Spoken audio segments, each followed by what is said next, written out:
Welcome to the analysis of how we did in BSG practice round. Congratulations for surviving it. So when I got the email, again, I didn't stay up late enough last night to see the score, but when I got up this morning and checked my email, I saw that Team C had the middle stock price and the middle earnings, I'm sorry, the middle earnings per share. So I knew that they would be the middle company in the score. And sure enough, as I open up the reports, I do see that Team C is the middle scorer. And so no surprise there. I'm going to take the standpoint of being Team C throughout my whole conversation. And as I open up this, I already know from that email how I did. This is going to give me some additional look at how I did as well. In round one, the game to date scoreboard will match the yearly scoreboard. Over time, obviously, the game to day scoreboard will differ. This is the last time I'll talk about the scoring matrix because I will explain to you why they differ when we get into the next pages. The next page allows me to get into some of the details. To be honest with you, normally I zip through these pretty quickly because there's not a lot interesting. It turns out that there is something interesting in this result that is a very subtle difference. Earnings per share, I expect that I'll be in the middle. No surprise there. When I come down to return on equity, I expect to be in the middle again. No surprise there. When I come down to the stock price, I expect to be in the middle, and I'm not. You can see the Team E has actually got a higher stock price than I do. And I'm going to be honest with you, I'm surprised by this, and I'll point out more to you why a little bit later. A little bit about the scoring, the game-to-date scoring. Remember that EPS is 20%, and notice that game-to-date scores are based on a weighted average of every year. So every year's EPS will factor into the game-to-date score. The same is true of ROE. Every year factors in. So what you do in year 11, year 12, year 13, it's going to matter even when we're looking at who wins at the end of year 17. Stock price is different. Game-to-date scores are based solely on the most recent year stock price. I do that specifically, and this is why I changed the scoring system to take out some of the memory. And so if a team is just really doing great in year 1, year 2, year 3, year 4, and then starts to fade, they're probably not going to win because someone who is now ascendant in the later years is going to overtake them. And that's really what I wanted to represent. So that's why I've got it scored like it's scored, to take out some of the memory of the earlier years. Remember, the credit rating doesn't count specifically in the score, but it certainly does matter because it affects your stock price, and it also affects the interest rate that you pay, which, depending on what you do with your capital structure, can become very important. My credit rating is not great. It went from a B plus down to a B minus. No surprise there, but I'm not as bad off as B and E, and that's kind of expected because one of the things you're going to find is when you make money, everything else is good. Image rating, notice that the image rating has a history of the last 3 years. So when we get to the end of the game, years 15, 16, and 17 are the ones that are going to matter in your game to date. It's 10%. This is where your corporate social responsibility shows up in addition to a lot of other things. Mine is very middle of the road, so something I'll be diving into. Bonus points.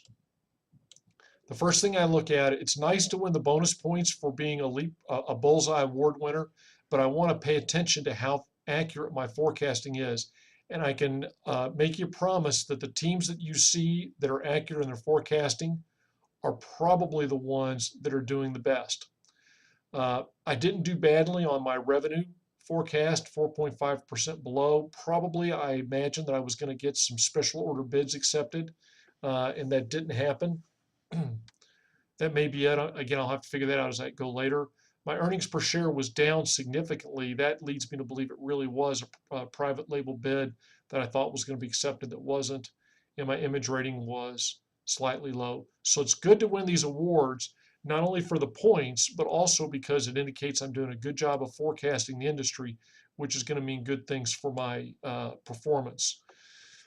Here we see this is where you get benefit for significant improvement.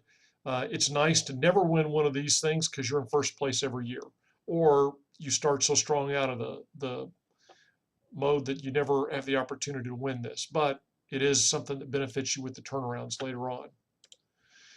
This next slide is, even though on the forecasting slide I begin to make a transition to why I did, this is where I make a big transition to why I did as I did. This lets me know what's happening in the industry overall. Superior material usage down a little bit, reject rates 6.1%, not enough shoes were built. It was the pairs available for sale were lower than the demand. That's not something you're initially going to see very often. It said actual demand was 0.6% greater than projected demand due to increased competitive intensity. That means probably that we cut our prices such that more people wanted to come out and buy the shoes. This is a relatively standard comment. The industry grows faster in the first 4 years than it does in the last 3 years of the contest. Incidentally, I can look here and see that as an industry, we ran out of shoes in North America, Asia Pacific, and Latin America. Really left North America short by 2 million shoes, so that's quite a bit. In Europe, Africa, there was a small surplus, but you're going to see that 500,000 across the industry is not very significant. This is where I can keep track. Did somebody put capacity up for sale? And like I mentioned, this is the only place where first to the trough wins, so to speak. So if you want to buy capacity that somebody put up for sale, you have to be the first there to come to see that it's available for sale, go into the computer and buy it.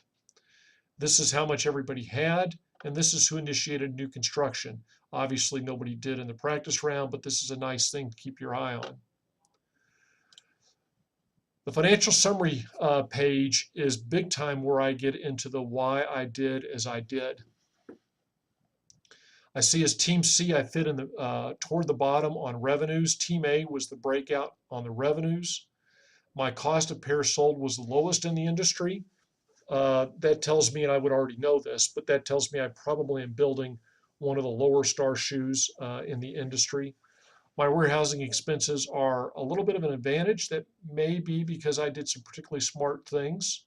Given my volume was not bad, I probably made some good decisions there. Marketing, I'm right around the industry average. Admin, a little above the industry average, but that's reflected somewhat off of my revenue, so not a big deal there.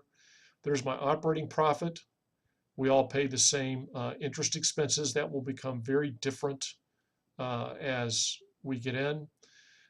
B didn't pay any income tax because they didn't make any money. Boo hiss. And then I see I was the only one that paid a dividend. Now I'm doubly surprised that my stock price, that E stock price was higher than mine because they zeroed out their dividend. That doesn't make necessarily a whole lot of sense. Okay, we'll see if I can figure it out a little bit later.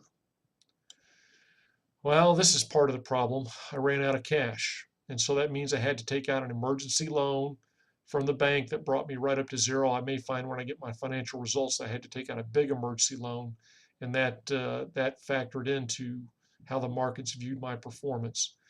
These in the beginning are not very different. Over time, they will become very different, and this is something that you're going to want to pay attention to your competitors. Who's loaded up with debt, be it long-term or short-term? What's happening with equity?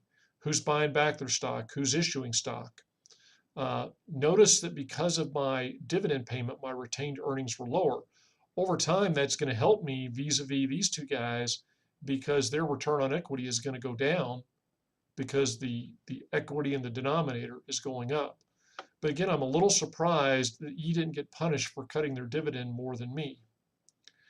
Now I come down to these selected ratios, and I want you to be aware of this. It's easy to go, hey, I was lowest in the industry for cost of pairs sold. I rock. Not necessarily. Sometimes this is very much a position trade-off fit thing. Although it's never good to be up here at a 70% of your cost of pairs sold, probably. Being the lowest in these things is not always good. Warehousing expense, yes, that's usually always good. Admin expense, yes, that's generally always good. Marketing expense depends on what my position is. Usually lower is better, but you can see the industry leader, D, was at 14.3%. but E was down at 11.8. Well, I wouldn't exactly want to be trying to match what E did. Now I come over to a very interesting number, and this is one of those uh-ohs for me. You can see that days in inventory is very low for most of the companies, which befits the thing that said that we all, for the most part, ran out of shoes. My days in inventory, however, are 59. Now, remember that this is driven by, in part, how much inventory you have to keep on hand is by your dealer response. So it can be as high as 30 days, and that's just normal. That's what the computer's requiring. But now that I'm up to 59, this is right about my threshold of Houston, we have a problem. Because if I go into the next year with 90 days shoe supply or 110 or 150, those are excess shoes I'm going to have to get rid of. And like I mentioned, there are no good options. So early in the game, if you find yourself with excess shoes, um, I would recommend that you come and visit with me. So let's talk about your strategy. Now, here's why I got crushed on my stock price. When I got down here into the credit rating data, I had some very negative indicators. Uh, my interest coverage ratio is good, but look at my default risk. It's high. And the reason it's high for me and mediums for these guys, and this is a curious thing, you'll rarely see this happen, it's because I paid a dividend. So it's going up to my free cash flow, which was 14 million for my profits minus my 10 million that I paid out in dividends. And it went, ooh, you only had 4 million in free cash flow. And it doesn't like that, needless to say. So this is a negative for me.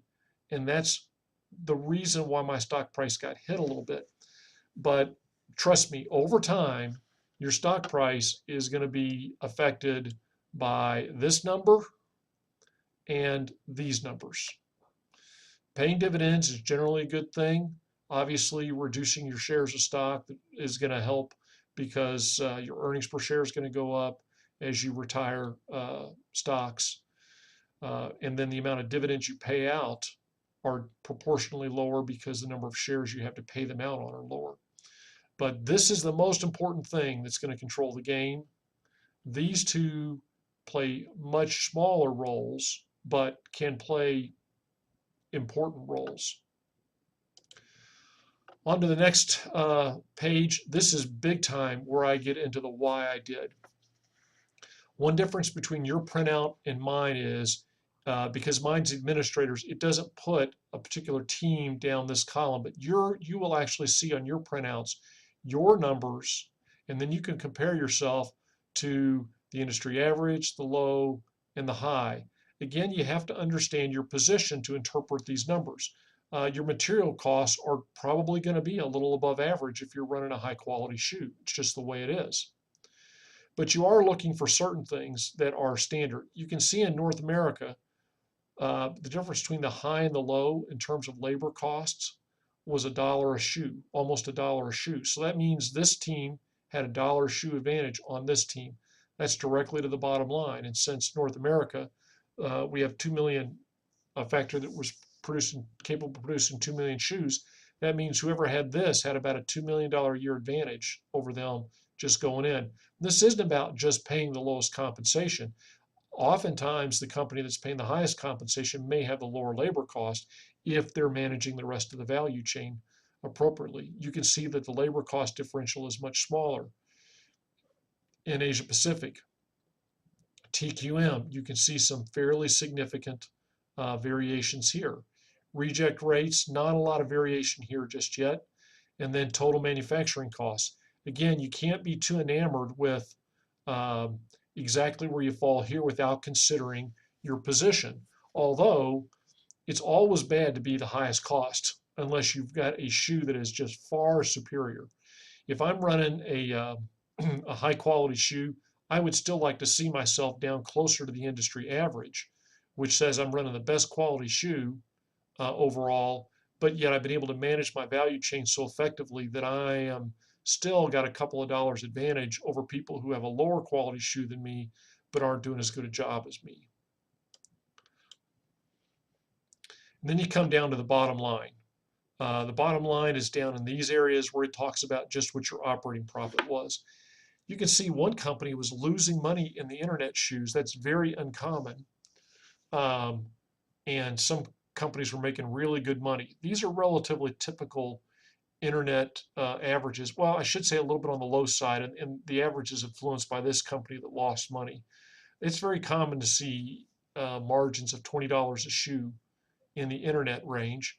Wholesale, you can see the margins are quite a bit narrower. But again, volume wise, this is a much bigger market than is the internet market. And then down in the private label markets, I can see everybody that sold shoes in private label made money.